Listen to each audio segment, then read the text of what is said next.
SaaS Therapy.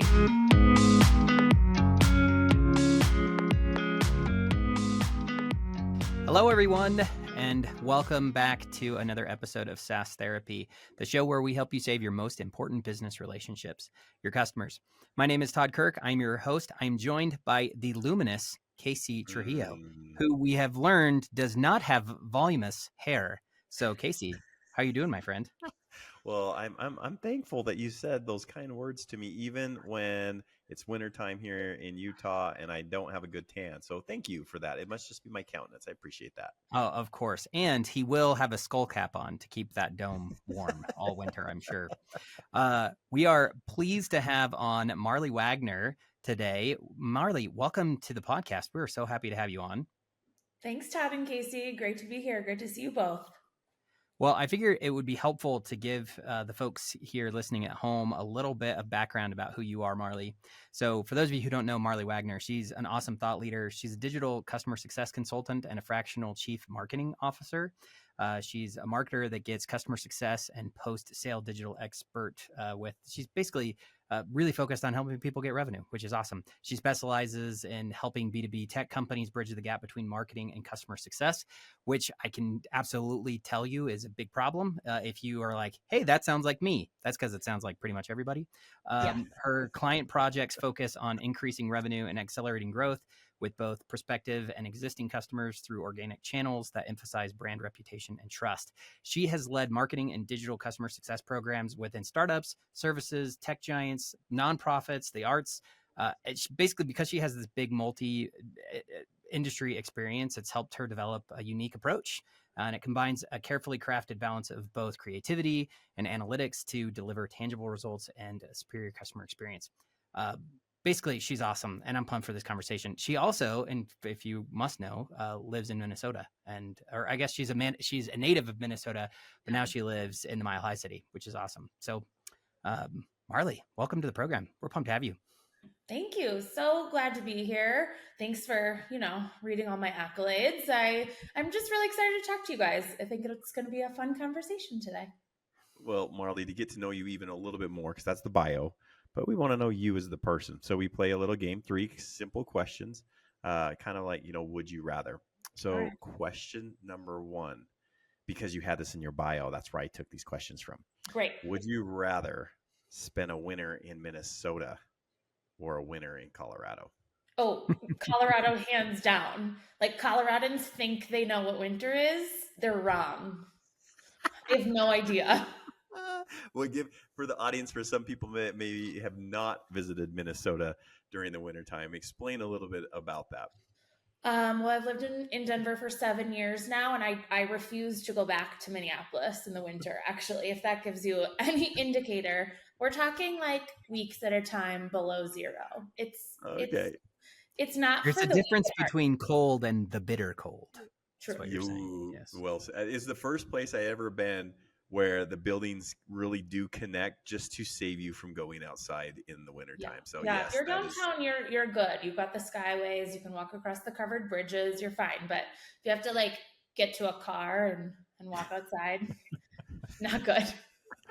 Do not recommend. It's beautiful in the summer though. That's what I was gonna say. Reverse it. Let's reverse it. The summertime. Are you going to your Minnesota cottage, or what do they call them out there? Like, it seems like everybody has cabin. We do cabins. Okay. Yes. So you would definitely say Minnesota for the summer. Absolutely. Highly recommend. Okay. Last question. Where am I eating? Am I going to Minnesota or am I going to Colorado? If I'm going to the place to have spectacular food, and you can only recommend me one restaurant in one of those 2 states, which one are you doing? Oh my God, wait, that's actually a really hard question because they're both like serious foodie cities. So that's really, really difficult. I feel like I haven't lived in Minnesota for so long. I feel like all the places I used to go are closed now. But honestly, any block in Denver, you can find amazing food. Awesome. Fantastic. And what would be a food choice? Is there a particular Mexican food, Italian food? Is there one that is just like, oh, there's this one restaurant that is just the best?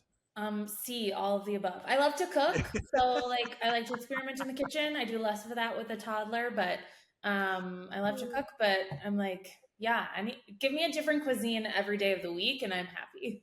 That's awesome. Well, Marley, again, welcome to being on the show. And Todd, what's our theme for today? Well, I'm really excited for this conversation primarily because one of the first things I tell CS and customer education people is they don't think enough like marketers.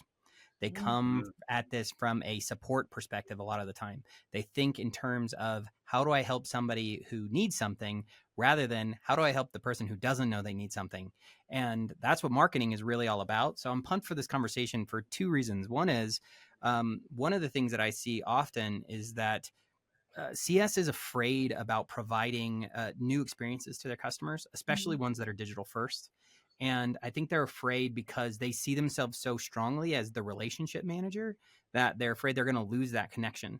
And so I would love to jump in and get your perspective of there's a lot of pressure on CS today to be more efficient with their time, spend less time doing low level activities, and they're afraid to let go of those things because they think it'll cause them to lose connection with their customers. So how would you recommend CS start thinking about this kind of new pressure on them to be digital, but not losing the connection and intimacy that they have with their customers?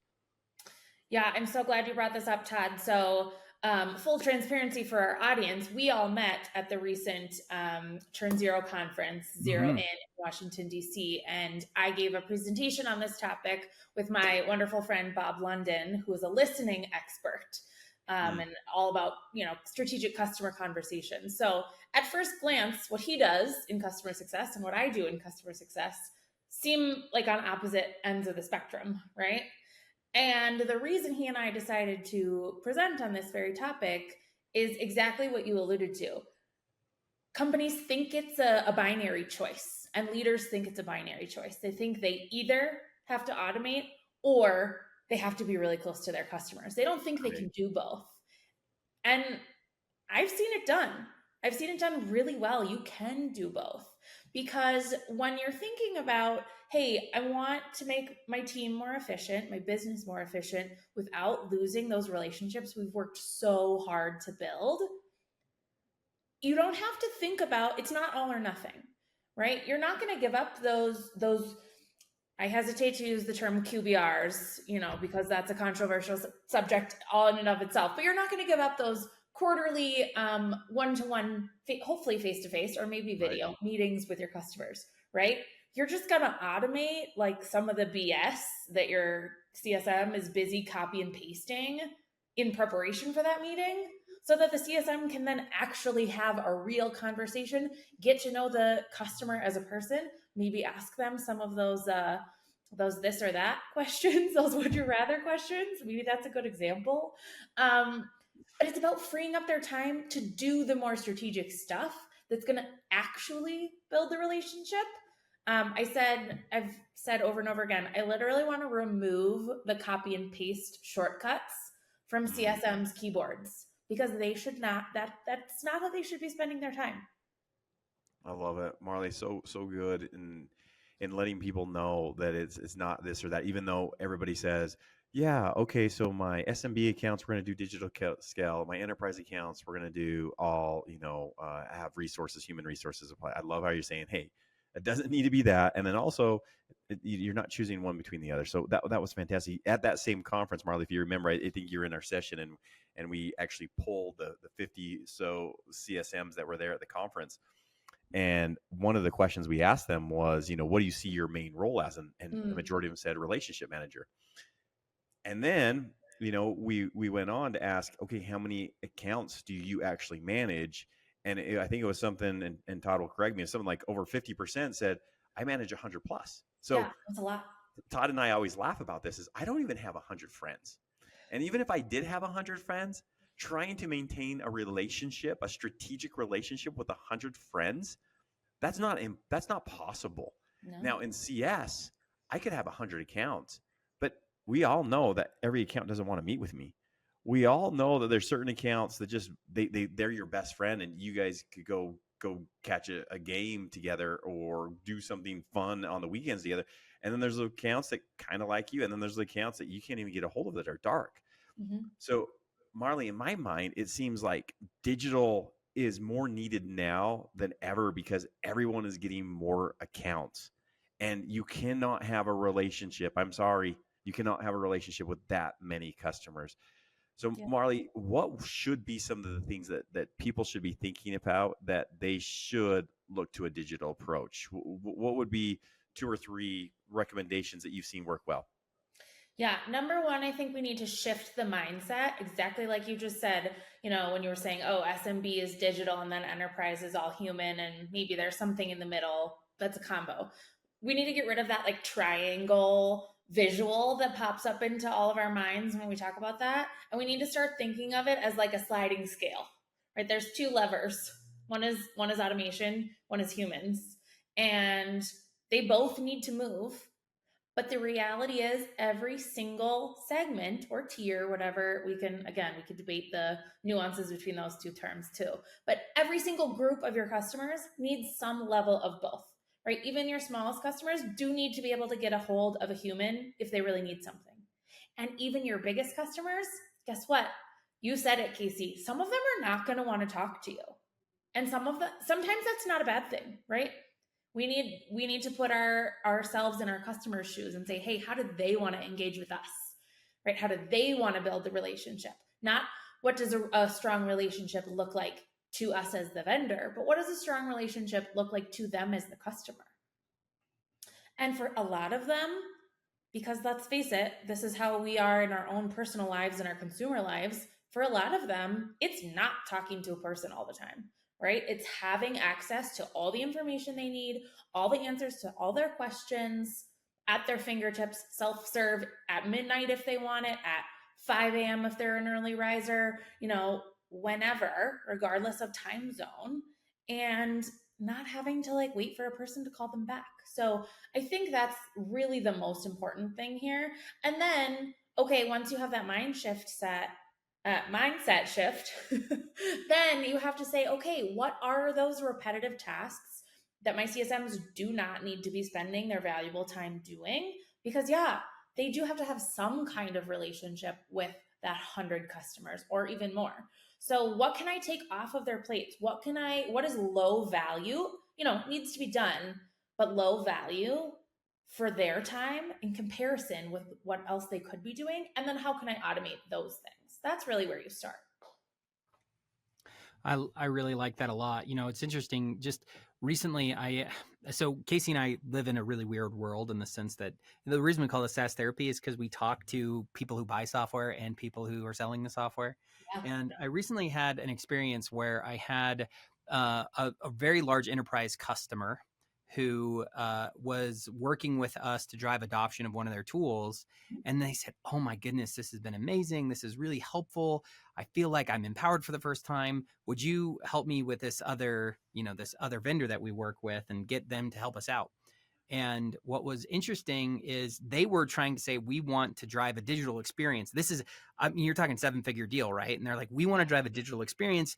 My vendor, who's a big, massive ARR vendor, is not helping me very much.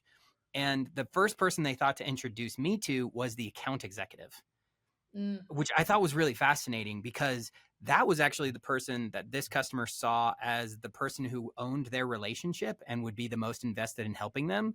And they were like, I don't know what to do. Like, we got some YouTube videos, we want to go check out this YouTube stuff we have. And it was and you pretty got the sad. thing already, so like my job is done. Right, exactly. I don't need to do anything. And so like what was so interesting in that process is that this was like a customer saying, I want digital first. You're not empowering me. What do I do about it? And everybody kind of left a little bit like, I don't know, like, what do we do? And I think there's two things that leads me to ask. And it's like, why is it that so many customers feel that way?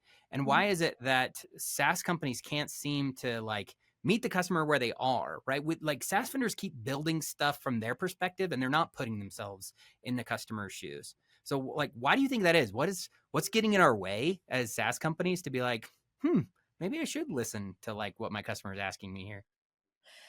I don't know that it's that they don't hear it. I think most companies hear it. I think most companies want to do it. I just think most are really bad at it. I think there are so few leaders in these companies who have actually successfully built a digital experience before, that they just don't know where to start. I also think that there's a lot of confusion and struggle, and therefore infighting, between marketing and customer success on this. I think they're both being asked to do the same thing. Neither knows how to do it by themselves. And then for some reason, they can't figure out how to work together, right? Like, I don't know what the psychology behind that is. That's a whole other, like, that really needs to be a therapy session, like marketers and customer success leaders, like making friends Yes. with each other. But it's like, okay, marketers, you have the content skills, you have, you know how funnels work, you understand consumer behavior generally, blah, blah, blah. You have the technical expertise, all of that. CSMs and CS leaders, you know your customers so well, and you're so good at having those one-on-one conversations, but you don't have the technical side, and you're not necessarily great writers and all of that. So it's like the two skill sets are two sides of a whole, but so few companies are actually putting them together. That's really where the problem is. Yeah, Marley, that was, and I don't know if this was your post. And again, if you haven't followed Marley on LinkedIn, do so. But gosh, there was an interesting, and again, if it was you, take the credit. If it is not you and somebody else, Todd will remember, because he does that. He's like a chat bot. But there was a post that marketing normally at a SaaS organization, they're metric on how do I drive new deals and how do I drive upsells. Mm-hmm. Customer success is primarily responsible for driving usage and adoption of what they bought. And so what takes place is the customer success team, the communications that actually go out to the users from the organization are from marketing about upsell, buy new licenses, and people immediately tune it out because it's like, well, I bought what I bought, right? And the CS person's left there being like, well, how do I communicate out to my users that I just want them to dive deeper into this one feature that they already have that would unlock so much benefit, and they don't have a way to do it, or they're really bad at it, like you said, Marley. Yeah. So comment on that. Is that what we're talking about? Is the CS person needs marketing to be part of this digital strategy? So customers are getting both sides of the table. They're getting, hey, how do you do, this is how you do more with what you have. And then every now and then there's some, okay, let's let you know about some new things that you might be interested to, and that's kind of an upsell. So what's your reaction to that? I thought that was such an insightful post about that's the problem is marketing's trying to hit one goal, CS is trying to hit another goal, but marketing controls usually most of the messaging to the licensed user. So talk to us about that. I saw that post. I can't place who it was, but I can picture it. It was like a Venn diagram, right? Are we talking about the same one? Credit to whoever credit goes to. I don't know. We'll find it and put it in the notes or something. That is the problem, right? So I like to call that random acts of marketing. When like marketing's throwing out some stuff, customer success is throwing out some stuff. Guess what? Product is probably throwing out some stuff. Support's maybe throwing out some stuff. If you have a professional services team, they're probably doing some stuff.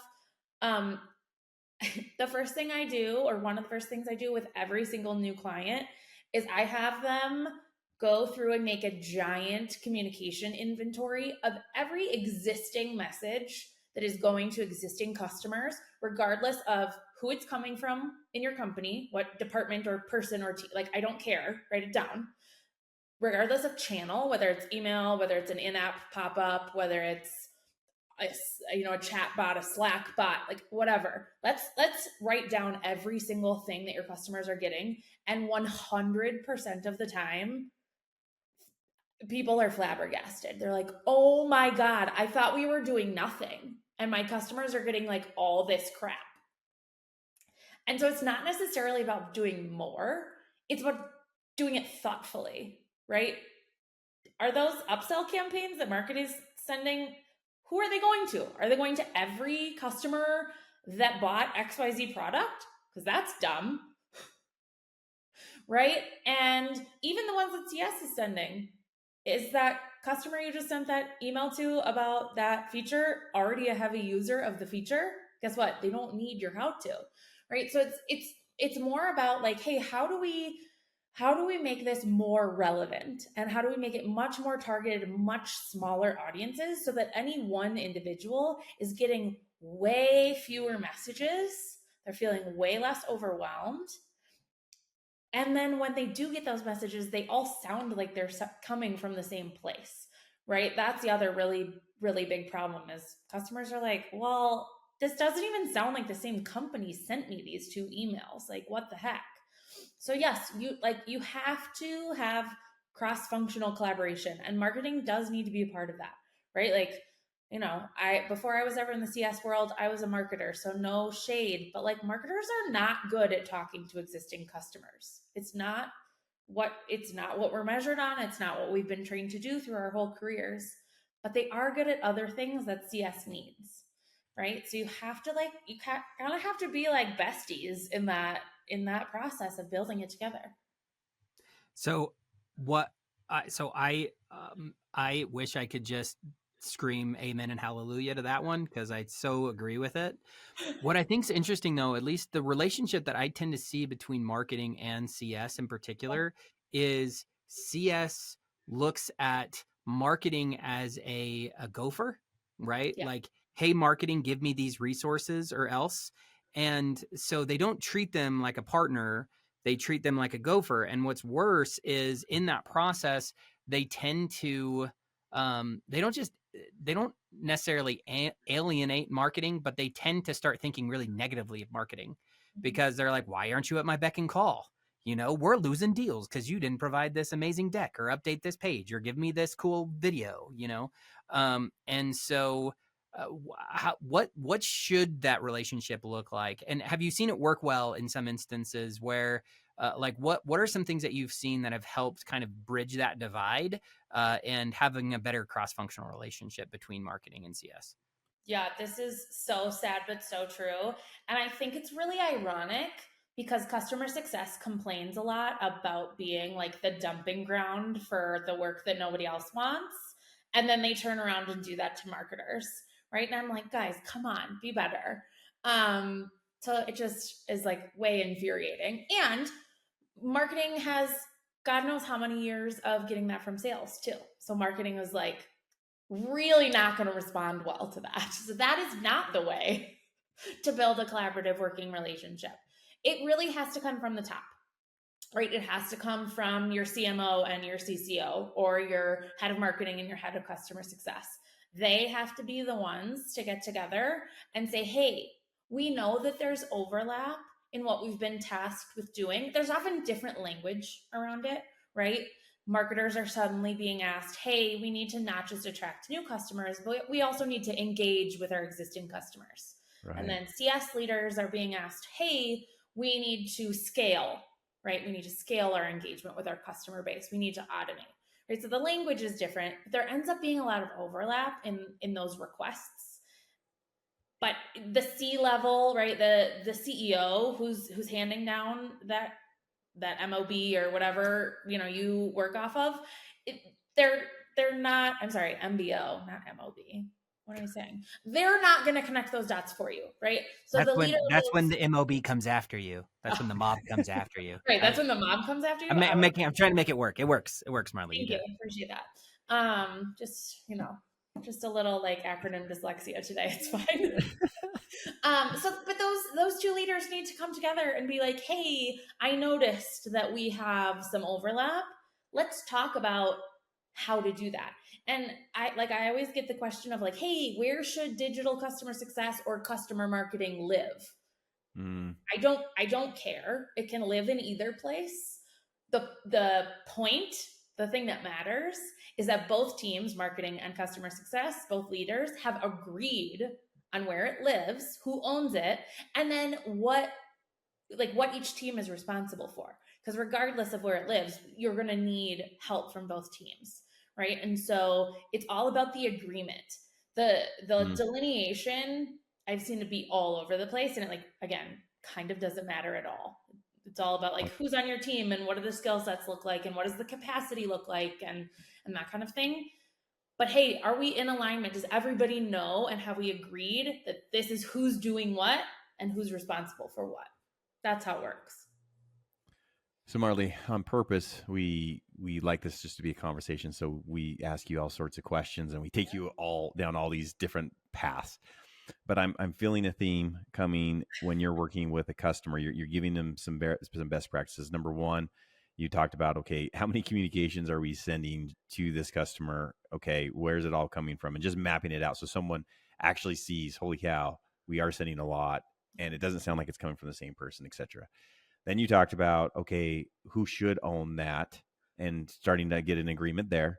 Mm-hmm. And then you talked about, okay, what are the other um, processes that CS might be working on that could be automated and a little bit lower value. Are there any other best practices that you would share, or conversations that you have to help the customer really start to understand, okay, I see why I want to have a digital approach? What other best practices do you get into? Yeah, another question I get a lot is people are like, okay, like I don't have access to my usage data. Like I can't do digital CS if I don't have telemetry for my product. And it's harder if you don't, to be sure. It's more difficult. But it doesn't mean you can't do it. And it doesn't mean you can't do it well either. You have to get a little more complicated. You have to do a lot more like kind of cohort analysis, a lot more time-based campaigns. But that's something I will say, just because you don't have access to product usage data does not mean that you can't run a successful, really successful digital engagement program with your customers. So I'm happy to talk more about that in detail. But that's kind of another tangent, but that's something that's really, really important. Regardless of what your data looks like, right? We also talk a lot about data cleanliness in digital CS. Alex Turkovich and Dan Ennis just released a really awesome new digital customer success maturity model, and data is one of their like foundational pillars before you get to any like content or sending things, which I love. But even if your data is crappy, right, which let's be real, most companies' data is pretty crappy. Again, you can still do it really well. You just have to be really thoughtful and really intentional. So I wouldn't let those I wouldn't let those roadblocks stand in your way. I would encourage people to just think about, okay, how do I go around that roadblock? What path do I need to take instead? Because this is not a fad, right? Digital CS is not a fad. It's not a phase. It's not going to go away. More and more customers, like that one you told the story about earlier, Todd, they are going to come to expect this. And the companies that don't meet that need are going to be left behind. So your path may not be straight. It doesn't mean you can't do it. So good. Marley, I want to go back to something you said earlier that I really love, which is that one of the big challenges that it seems to be is the gap is, when it comes to the company objectives and the things that you're trying to achieve, there's a vision, there's a strategy somewhere, but it tends to get lost whenever we get down into our individual teams and we lose sight of that. And that's why our alignment tends to get off. There was, so back when I was in college, I helped organize the business model competition for my university. And if y'all have ever heard of the business model generation, it's the business model canvas is this big thing that was really popular with startups a long time ago. And it was created by Alex Osterwalder. He's a guy out of Switzerland. And he has a company called Strategizer. I don't know why I'm plugging him all of a sudden, but the thing that came to my mind was that, like, when it comes to driving alignment within a team, Strategizer has this thing called the team alignment map, and I really like it. So for those listening, it's maybe good to look up, but they basically say, what are your joint objectives? So what are the things that we're trying to achieve together? What are our joint commitment? So that is, what are we going to do and who's going to do it? What are the resources that we have to bear? So that's like where you started. What are all the things we're doing right now? What are all the ways we can communicate? How are we communicating? What are we communicating? And then it's what are the joint risks that we both share? And if you can get everybody bought in on those four things, those are the key things to drive alignment, at least according to the strategy, those guys out of Switzerland, Alex and his team. But I really like that idea a lot. So, what are our joint objectives, joint commitments, joint resources, and joint risks? And those we got to get really good at articulating so that everybody can feel like they're on the same page. And I feel like that exercise could be done across any two teams in any company ever. Because there's we're talking about CS and marketing, but the reality is every single department in every single company has some sort of overlap with every other department in the company, like whether they're thinking about it or not. Yeah. And so exercises like that, the more we do them with any team, the less siloed we're going to be, more broadly, more organization wide as well. So I love that. I do something similar, less formal with my clients as well. But I love that. I'm going to be looking that up now. So Marley, there's a lot of CS people that are on and listen to this podcast. A lot of people in customer education, a lot of CS leaders. Let's pretend they're hearing this podcast, and well, let's not pretend. I'm sure this is going to happen. They're going to hear the podcast. They're going to say, "We need to have a digital approach." They're going to go to whoever, and they're going to say, "Well, yeah, we already have that." What is your response to that? Because a lot of people say, "Oh, yeah, we already do that." And I want to say, "Well, do you do it well?" But what is the response usually when someone says, yeah, we have something, we have a digital in place. Yeah, we do that. How would you get someone to just be curious enough to have a conversation with you to really walk through what your digital experience is like? Because like we said at the start, Marley, it's not that people don't want a digital experience. It's they don't want your poor one. And the data that you have right now that's showing that people aren't interacting with it is telling you that, right? You don't go eat at a restaurant if they serve horrible food. You stop going to the restaurant and you go somewhere else. So how do you get someone just thinking about, is our digital experience where it should be? And how does it compare to other people? Because I might not even know what success looks like. My first question is always, what results is that driving for you? And almost every time, if they're like, yeah, we have that, they can't answer that question, right? They're thinking of digital, like, oh yeah, we have a chat bot on our support page, or we have a welcome email that goes out, right? One email. Sometimes having a few things is worse than having nothing, because your customers start to expect it, and then they're like, but wait, I got that one thing. What? I'm missing something. Like, where's the rest? Yeah. Right? What should success look like? And I know it's going to depend, but you're doing this and you've done it with so many different customers. Yeah. Maybe what are 2 or 3 highlights that, if done well, these are some things that you should be seeing? Could you give maybe some examples, one example, 2 examples, whatever you want there? Yeah. So digital is a hard thing to measure on a grand scale, right? We say, hey, our ultimate goal in customer success is always to improve retention, reduce churn, increase growth rates, blah, blah, blah, right? Those are like the ultimate lagging metrics. Those are not going to change in a day or a week or a month, or like sometimes even a year, right? They are slow moving. So what I always do is, hey, how do we back up from there? How do we draw a line from what we're building in our digital engagement, our digital CS practice, to those ultimate lagging indicators? The first thing is your engagement metrics. Things like email open and click through rates. Is anyone even reading the email? And if they're reading it, are they like doing the thing you asked them to do? Okay, that's like very short term leading indicator. Next, I look at what I call sort of like the intermediate things, product usage. If you have access to product usage, hey, if you just sent a campaign about like a sticky feature that you want more customers to use, did they use it? Is the usage of that feature increasing? You can also look at things like customer feedback, survey results, NPS, CSAT, things like time to onboard and time to value are a really nice like intermediary metric to look at. Hey, those campaigns we ran, those customers who received them and engaged with them, is their metric better than the cohort last year, or the segment that's not getting that digital engagement? And then you're able to tie it ultimately to increased NRR and reduced churn and increased growth within the existing customer base. But you have to remember to take kind of baby steps. So it's depending on how you look at, kind of 3 or 4 steps of how to measure. But that's really how you need to be measuring. And I know things like email open rates seem silly to some people, but they're really important, because if you're making stuff that nobody's looking at, like, it's not going to make a difference. I love that.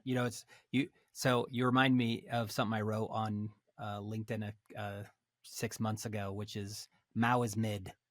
And I think to steal from the Gen Zers out there is that so often what we tend to do is we think that like, well, adoption's the end game. And it's like, no, adoption's the middle of this game.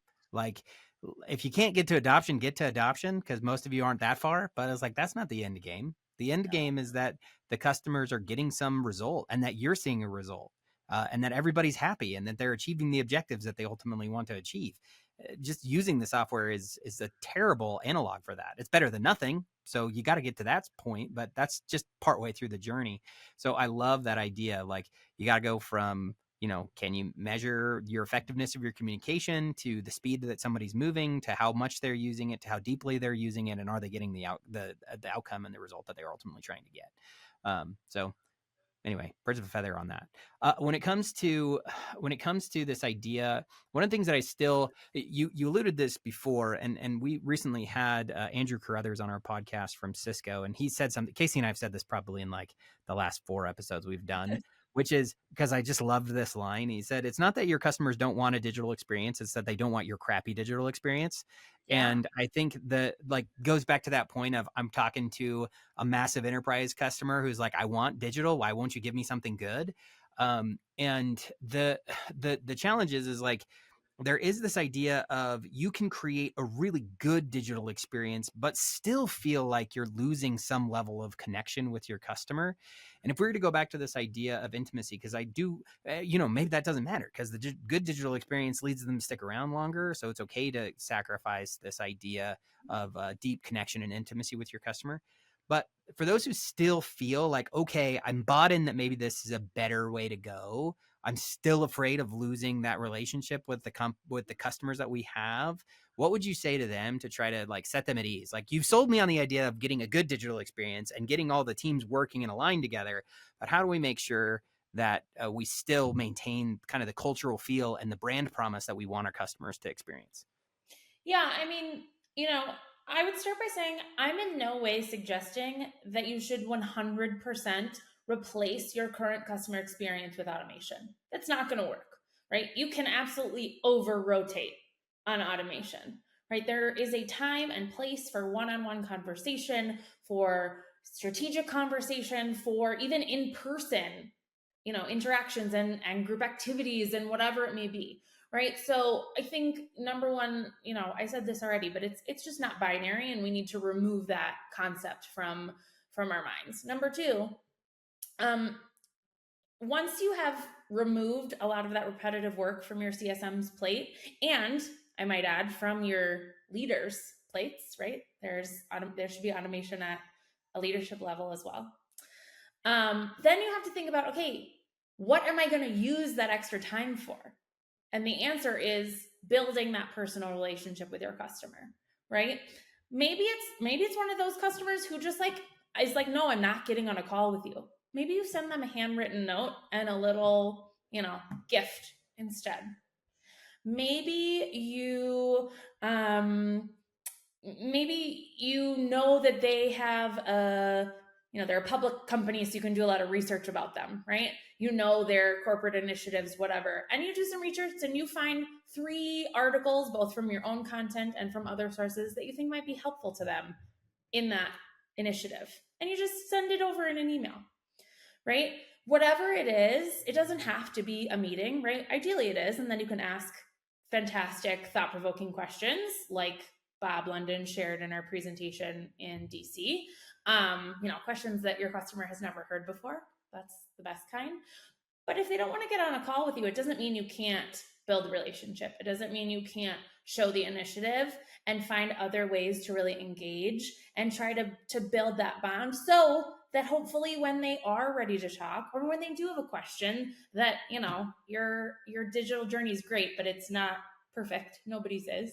So they eventually may have a question that they want to get a hold of her person, and they'll be like, oh, Todd sent me that really nice handwritten note. I'm going to give him a call and ask him this question. He's going to be able to help me. Marley, it resonates because, and that same survey, when we polled those CSMs, we said, what's the number one blocker from you doing your job? And the number one answer is just not enough time. Mm-hmm. And so again, if we just look at current data and what we're asked to do, there's just no other option besides putting digital in there to assist us, right? Or make a killer product that everyone uses and they don't need to talk to anyone. I mean, that's the other option. I mean, So, Marley, what is the number one thing I should not do in creating a digital approach? What's my number one no? It's a swear word. Don't do it, even though you might be tempted to. more is not better. Hmm. I'm gonna leave it at that. More is not better. Also, You mean I you know don't I want said to send your customer to like a knowledge base with 1,100 page knowledge articles? That's not better. It's not better. Also, I know I said earlier, the language is less important. Digital customer success, scaled customer success, customer marketing, whatever, 5 million terms, all good. But let's be done with the tech touch term. Let's nix that. Let's call that a new swear word.